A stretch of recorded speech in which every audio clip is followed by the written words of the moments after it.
I started getting a lot of links to an eBay auction of some videotapes, and it was a lot of videotapes along a very specific theme, and it was for $2,500. Now, I wasn't going to be paying that myself, but I thought, well, I definitely have the ability to digitize them, so I put up a tweet and said, if somebody buys this, I'll digitize it. 3 hours later, a group of 4 people bought it, and so I'm digitizing it. This is Jason Scott Talks His Way Out of It, a podcast about technology, history, and getting myself out of debt. Thanks to Jeff Atwood, Daniel Boyd, and the hundreds of other supporters on Patreon and elsewhere who have been supporting me and helping me get out of debt. The actual collection of tapes came from the stored backlog of a chain of record stores in the Houston, Texas area called Diamondhead. It had existed up through the 90s and then had gone out of business, with the owner storing away all of the inventory and, over time, selling off what he could as time and, I would assume, finances permitted. And after a while, it was clear he was doing more bulk sales of what he had, including this collection of VHS tapes. Over 700 music performances of bands mostly in the rock and punk and metal genres. Bands like Slayer or Thin Lizzy, Boston, Van Halen, recorded, as the pictures indicated, from a wide variety of sources, with handwritten labels or printed off of a inkjet printer, where, I assume, they were sold at the stores. After some arrangements back and forth between the buyers, the seller, and me, 7 enormous boxes showed up at my home, accompanied by a very nonplussed postal worker. The trip had been relatively short, but even at that point, the boxes were starting to fall apart. Not because of bad packing, but just because these collections of tapes were so heavy and so densely packed that it was impossible for anything short of metal containers to have survived intact. Luckily for me, I have storage available very close to where I do my work, so instead of filling up my room with tapes, I was able to process them comfortably. As the auction listing indicated, this is a wide variety of tapes, numbering in the hundreds, going back in some cases 20, 30, or even 40 years. Dubbed over I don't know how many times, some of them barely a soup of video signal, while others are notably impressive considering what they've been through and what they're recorded on.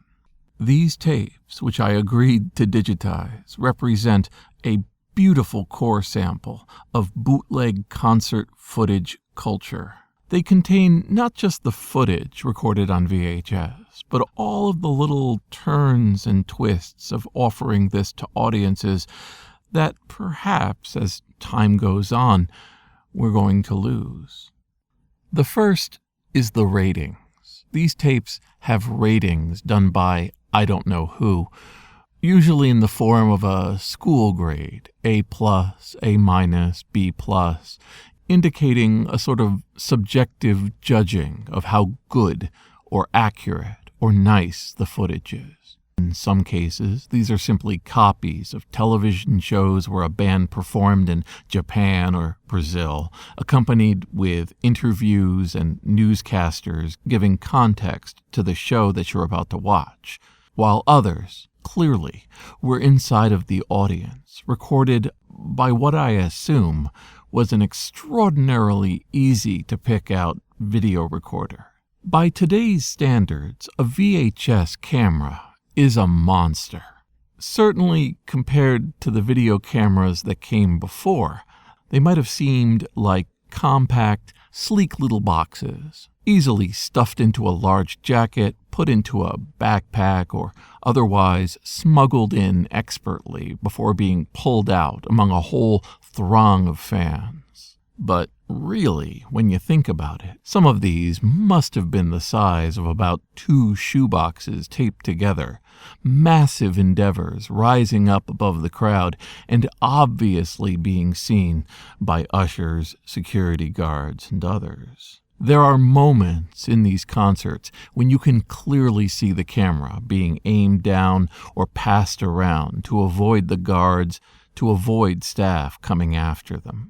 You see blurring, streaked shots of lights, which I assume are the camera operators putting the camera just underneath the line of heads to ensure nobody noticed what was going on. All through this, you have muffled and then unmuffled sound coming from the speakers. As people have endeavored to tell you, going to a concert in which nobody is holding up a phone was a completely different experience. And along with that, in a world of standard definition and basic color space, it was pretty well tolerated what these images and sounds would be. Much more the case of being hastily scrawled memories than professionally photographed and videographed affairs. For the tapes showing concerts from the 90s, things look pretty well established in terms of the size of these video cassettes, using formats like high 8 and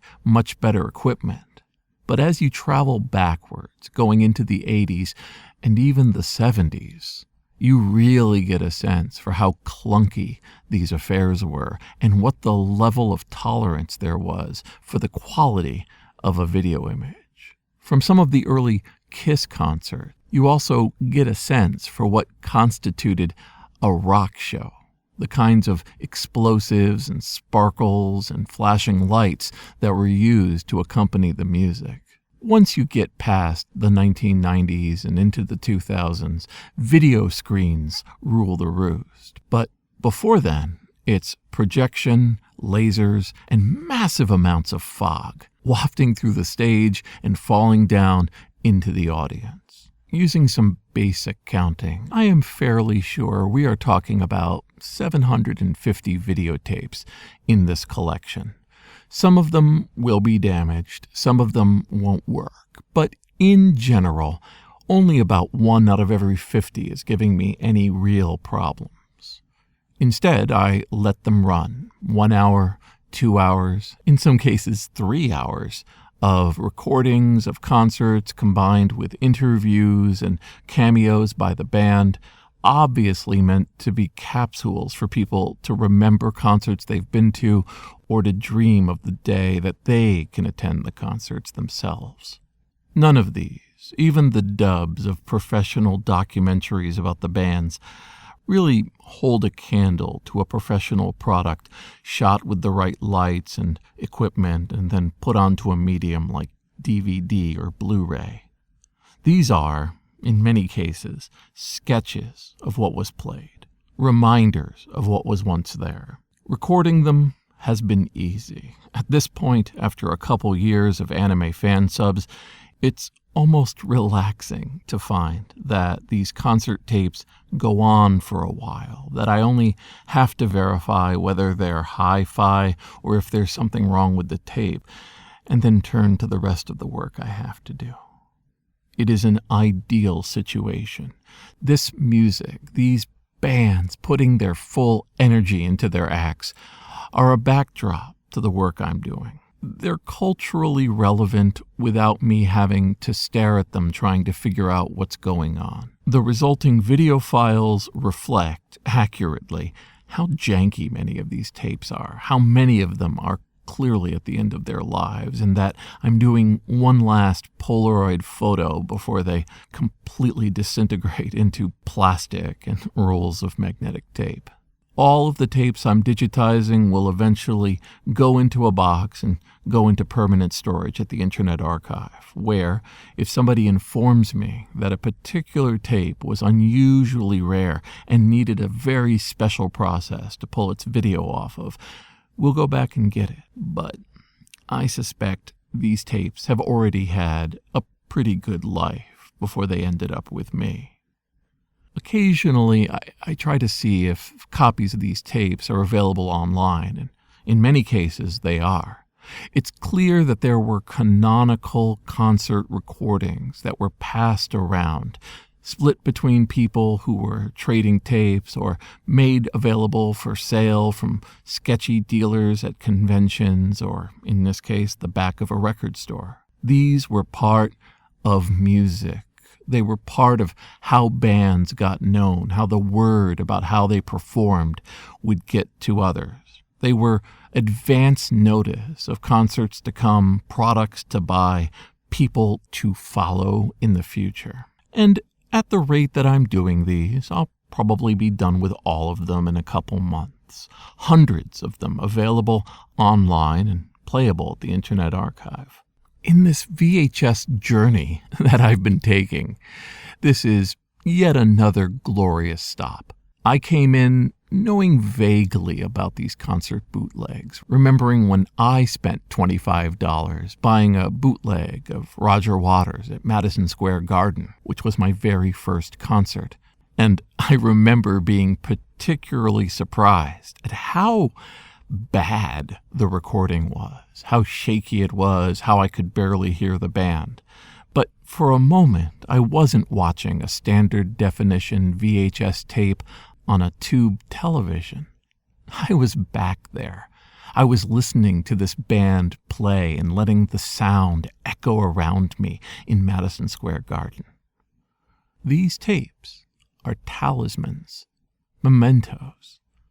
And if I've helped make them survive yet another generation for people to either learn about a band for the first time, find out why they became so popular, and in some cases, relive their very own great moments in life, let's just keep these tapes rolling. This is Jason Scott Talks His Way Out of It. Thanks to Josiah Lucier, James Bequayanu, Mark Pilgrim, Emilio Oliveira, Ernie Hershey, Michael Rubin, Craig Talbert, Dileep Reddy, Sean Kelly, Trixie the Cat, John Sturm, Eugene, Martin, Symbionce, and Anonymous, along with the hundreds of other supporters on Patreon and elsewhere who have been supporting me and helping me get out of debt.